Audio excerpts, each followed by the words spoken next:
Hello students, I Krishna Murari welcome you all on my YouTube channel money study centre.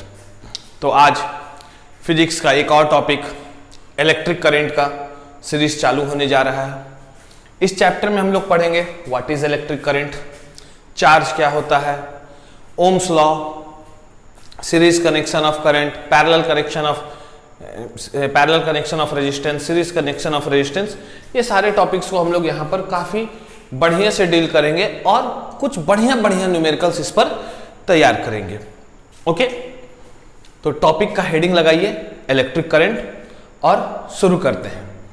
शुरू करने से पहले pen और paper या अपनी फिजिक्स की नोटबुक लेकर बैठे, वीडियो का ज्यादा से ज्यादा हेल्प उठाएं। ठीक है, give the heading electric current.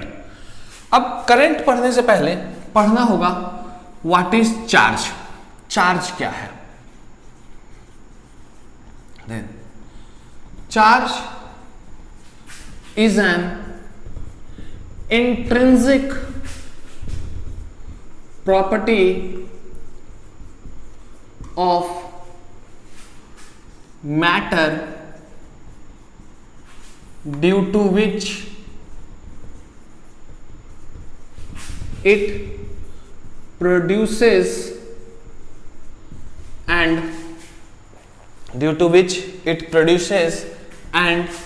experiences electric and magnetic field, due to which it produces and experiences electric and magnetic field. Example, charge on electron, charge on proton and charge on alpha particles. देखिए charge क्या है? Charge is an intrinsic property of the material. Intrinsic property of the material मतलब material के अंदर का property है। Intrinsic property of matter due to which it produces, जिसके कारण कि वो इलेक्ट्रिक और मैग्नेटिक फील्ड प्रोड्यूस भी करता है और एक्सपीरियंस भी करता है। अगर किसी दूसरे के इलेक्ट्रिक और मैग्नेटिक फील्ड में चल जाएगा तो वो उसको एक्सपीरियंस करेगा, नहीं तो अपना इलेक्ट्रिक एंड मैग्नेटिक फील्ड तो वो बनाकर रहता ही है। So charge is an intrinsic property of matter due to which it produces and experiences electric and magnetic field. Example, charge on electron, charge on proton and charge on alpha particle. आप लोग को पता है charge on electron negative होता है, charge on electron positive होता है। तो किसी भी एटम में अगर number of electrons is equal to number of protons तो वो न्यूट्रल रहते हैं, उस पर कोई चार्ज नहीं रहेगा। And charge of electron is equal to 1.6 into 10⁻⁻19 coulomb. समझेंगे कूलम भी क्या होता है। It is the SI unit of charge. Coulomb SI unit of charge होता है और इलेक्ट्रॉन पर कितना चार्ज होता है? 1.6 into 10⁻⁻19 कूलम। अब देखिए types of charge. Types of charge, charge दो तरह का होता है। सबसे पहला positive charge and second negative charge. Positive charge and negative charge. Positive charge क्या मतलब क्या हुआ? Number of electrons are less than the number of protons, that is electron deficiency. Electrons की कमी हो गई है, electrons deficiency. And negative charge, number of electrons is more than the number of protons. मतलब इलेक्ट्रॉन से ज्यादा protons है, नहीं सॉरी, इलेक्ट्रॉन्स ज्यादा हैं प्रोटॉन से। पॉजिटिव चार्ज में इलेक्ट्रॉन कम रहेगा, प्रोटॉन ज्यादा रहेगा, तब वो पॉजिटिवली चार्ज हो जाएगा। नेगेटिव चार्ज में इलेक्ट्रॉन ज्यादा रहेगा, प्रोटॉन कम रहेगा, तब वो नेगेटिवली चार्ज होगा। ओके, इसमें लिख लीजिए that is it has excess electrons. यहां पर इलेक्ट्रॉन्स ज्यादा हैं, यहां पर इलेक्ट्रॉन्स कम है। ठीक है, समझ लीजिए। Charge is an intrinsic property of the material के अंदर का प्रॉपर्टी है, जिसके कारण कि वो इलेक्ट्रिक और मैग्नेटिक फील्ड बनाता भी है और उसको एक्सपीरियंस भी करता है। Charge on electron, charge on proton, charge on alpha particle. Alpha particle generally helium का रहता है, पार्टिकल्स को हम लोग कहते हैं alpha particle. And what types of charge? Positive charge and negative charge. अगर नंबर ऑफ इलेक्ट्रॉन्स कम है तो positive charge, number of electrons ज्यादा है तो नेगेटिव चार्ज। क्लियर है? छाप लिए?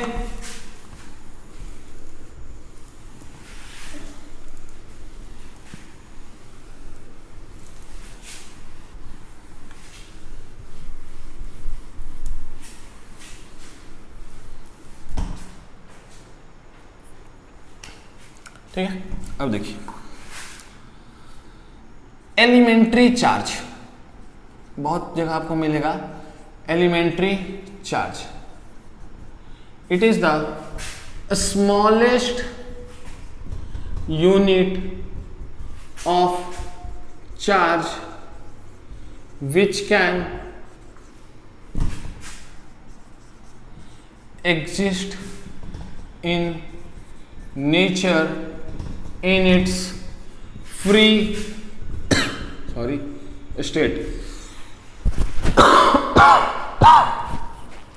It is the smallest unit of charge which can exist in its free state. Free state में जो exist हो सकता है उसी smallest unit of charge को या smallest magnitude of charge को हम लोग कहेंगे elementary charge.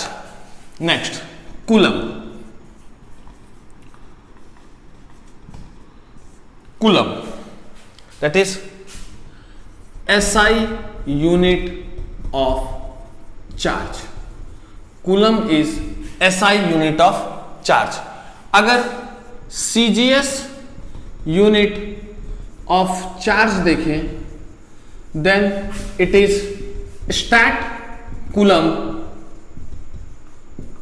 और electrostatic unit which is represented by ESU, and 1 coulomb is equal to 10 to the power 3 ESU.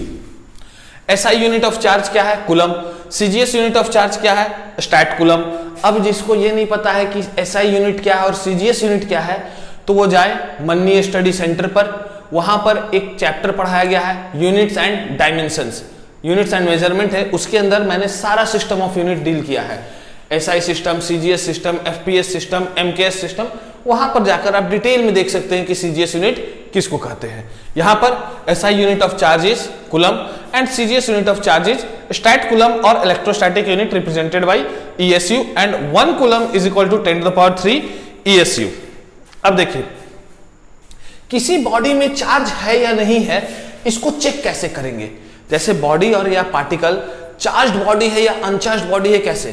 तो कुछ लोग कहेंगे सर एक पॉजिटिव एक नेगेटिव दोनों अट्रैक्ट हो गया तो attraction is not the true test of electrification, क्योंकि अट्रैक्शन तो ग्रेविटेशनल फोर्स के कारण भी हो सकता है। इसके पास भी मास, इसके पास भी मास, दोनों एक दूसरे पर अट्रैक्शन फोर्स लगाएगा, दैट इज ग्रेविटेशनल फोर्स। तो repulsion is the true test for electrification. अगर दो बॉडीज को पास लाए और दोनों रिपेल कर गया मतलब दोनों बॉडी सेम चार्ज्ड है, या तो आइदर बोथ पॉजिटिवली चार्ज्ड और both negatively charged, means repulsion is the true test of electrification.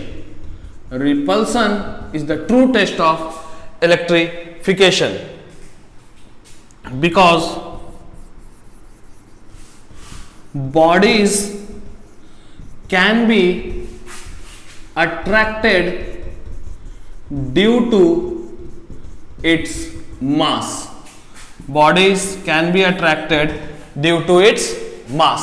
इसलिए इलेक्ट्रिफिकेशन का ट्रू टेस्ट क्या है? Repulsion. It is not attraction because bodies can be attracted due to its mass by gravitational force. Okay, note कर लीजिए इसको, video pause कीजिए और note कीजिए. हो गया?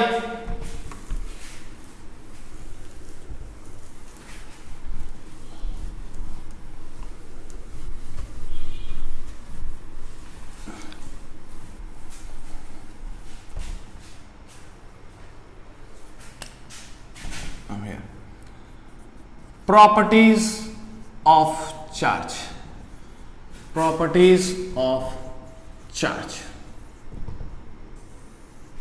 चार्ज की क्या क्या प्रॉपर्टीज है? First, charge is a scalar quantity. अरे वही है scalar quantity. Charge is a scalar quantity. Charge is transferable, मतलब चार्ज एक बॉडी से दूसरे बॉडी को हम लोग दे सकते हैं। Third, like charges repel each other, मतलब एक दूसरे को रिपेल करेंगे, दूर दूर फेंकेंगे, repel each other. Fourth, unlike charges attract each other, unlike charges attract each other. Fifth, for an isolated system, charge remains constant. For an isolated system, charge remains constant. Sixth, charge on a body can be expressed, charge on a body can be expressed as integral multiple of elementary charge. इस point को समझेंगे बाद में detail में, ठीक। Charge is always associated with mass, charge is always associated with mass.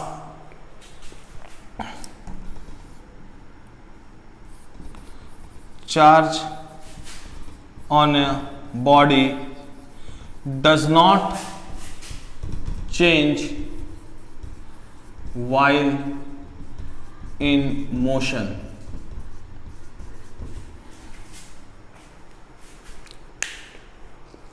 Okay, ये 8 properties of charge हैं, इसको बढ़िया से देख लीजिए, फिर एक एक प्रॉपर्टी को डिस्कस करते हैं। ओके, देखिए सबसे पहला point, charge is a scalar quantity. Charge के पास सिर्फ मैग्नीट्यूड है, डायरेक्शन नहीं है, that's why charge is a scalar quantity. Second, charge is transferable. आप चार्ज को एक बॉडी से दूसरे बॉडी पर ट्रांसफर कर सकते हैं। हम लोग पढ़ेंगे मेथड ऑफ चार्जिंग, जिसमें कि हम लोग बाई फ्रिक्शन करेंगे, दो बॉडीज को प्रेस करके रगड़ देंगे, दोनों के बीच में फ्रिक्शन जनरेट हो जाएगा, हीट जनरेट आएगा, इलेक्ट्रॉन्स को एनर्जी मिलेगा, एक बॉडी से दूसरे बॉडी में जंप करके चला जाएगा। बाय मेथड ऑफ कंडक्शन, ये दो कंडक्टिंग बॉडीज को एक साथ लेंगे, दोनों को मेटालिक वायर से कंडक्ट करेंगे, जिसका हायर पोटेंशियल रहेगा, चार्ज वहां से फ्लो करना शुरू कर देगा टू द लोअर पोटेंशियल। कब तक फ्लो करेगा? जब तक कि दोनों का पोटेंशियल बराबर ना हो जाए। Next, like charges repel each other. अगर नेगेटिव नेगेटिव है तो दोनों एक दूसरे को रिपेल करेंगे, अट्रैक्ट नहीं करेंगे।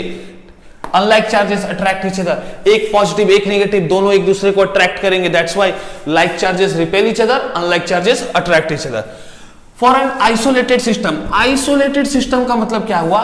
सिस्टम का किसी के साथ कोई कनेक्शन ही नहीं, बिल्कुल अकेला, ना किसी से कुछ मतलब नहीं है, बिल्कुल एक रूम में जैसे आप बंद हो जाइए, किसी से कोई बातचीत नहीं, that is called isolated system. जब आइसोलेटेड सिस्टम है, बॉडी किसी के साथ इंटरेक्ट करेगा ही नहीं या पार्टिकल किसी के साथ इंटरेक्ट करेगा ही नहीं, तो either there will be no gain of charge और no loss of charge, charge remains constant. Now sixth point, ये इंपॉर्टेंट पॉइंट है, बाकी 5 पॉइंट समझ गए। सिक्स्थ पॉइंट समझते हैं।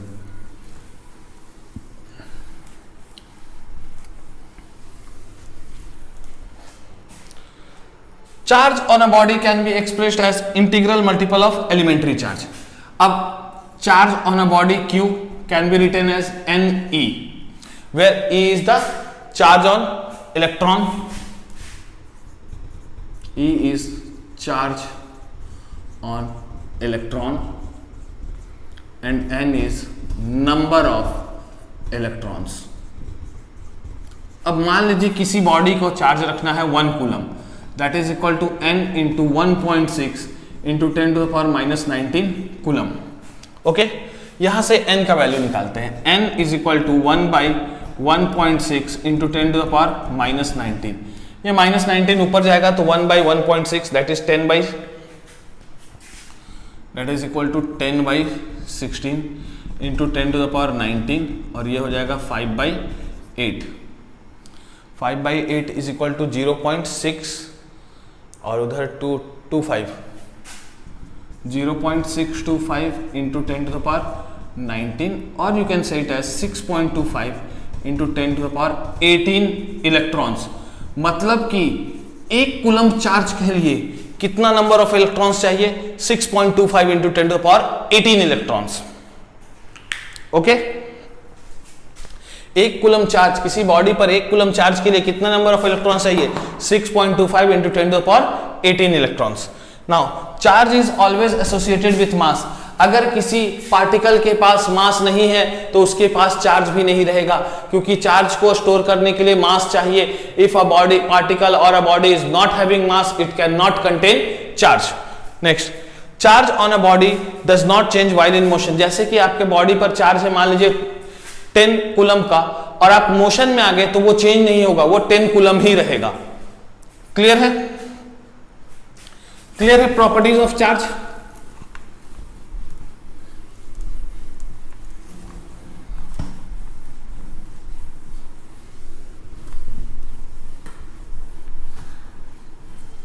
Now methods of charging. Methods of charging. Methods of charging. First, charging by friction. Charging by friction. देखिए, जब दो अनचार्ज बॉडी एक साथ चिपका दिया जाए, प्रेस कर दिया जाए और दोनों को रगड़ा जाए ताकि फ्रिक्शन जनरेट हो जाए, तो दोनों बॉडीज में क्या होगा? फ्रिक्शन के कारण हीट जनरेट होगा। आप लोग पढ़े हैं क्लास 8 में, फ्रिक्शन के कारण क्या जनरेट हो जाता है? हीट। हीट जैसे ही जनरेट होगा वो बॉडी के पार्टिकल्स को मिलेंगे। पार्टिकल्स को मिलना का मतलब इलेक्ट्रॉन्स वगैरह को हीट मिलेगा। इलेक्ट्रॉन हीट मिलते ही दोनों के पास एनर्जी आ जाएगा, तो चार्ज इलेक्ट्रॉन्स का flow one body to another body होना शुरू हो जाएगा and there will be charge on bodies in contact. Clear है? क्या होगा? Two uncharged bodies are pressed together and friction is generated। Sorry, थोड़ा तबीयत खराब है, खांसी हो गया है, पर उससे कोई प्रॉब्लम नहीं है। is generated, friction is generated, heat is produced, electrons gets the energy and is transferred from one body to another body। Transferring charge, एक बॉडी से दूसरे बॉडी पर जाता है और चार्ज को भी ट्रांसफर कर लेता है। Okay, now second, charging by conduction. Charging by conduction. अब कंडक्शन में क्या करते हैं, दो बॉडीज को हम लोग कंडक्टिंग, नॉन कंडक्टिंग नहीं, कंडक्टिंग, दो कंडक्टिंग बॉडीज को लेंगे, एक चार्ज रहेगा और एक अनचार्ज रहेगा, एक चार्ज और एक अनचार्ज, दोनों को मेटल वायर से कनेक्ट कर देंगे। तो क्या होगा, चार्ज्ड बॉडी जिसका की पोटेंशियल हायर है वो अनचार्ज्ड बॉडी की तरफ इलेक्ट्रॉन का फ्लो करना शुरू कर देगा, और कब तक फ्लो करेगा, जब तक कि दोनों बॉडीज का पोटेंशियल सेम ना हो जाए। जैसे ही पोटेंशियल सेम हो जाएगा इलेक्ट्रॉन्स का फ्लो रुक जाएगा और जो अनचार्ज्ड बॉडी था वो चार्ज में कन्वर्ट हो जाएगा। ओके, इसको लिख लीजिए, two conducting bodies, one charged and another uncharged are connected by metallic wires. Electrons flow from high potential body to low potential body until the potential of both the bodies becomes equal. Clear है? These are the methods of charging. इसको note कर लीजिए, ठीक है, हो गया।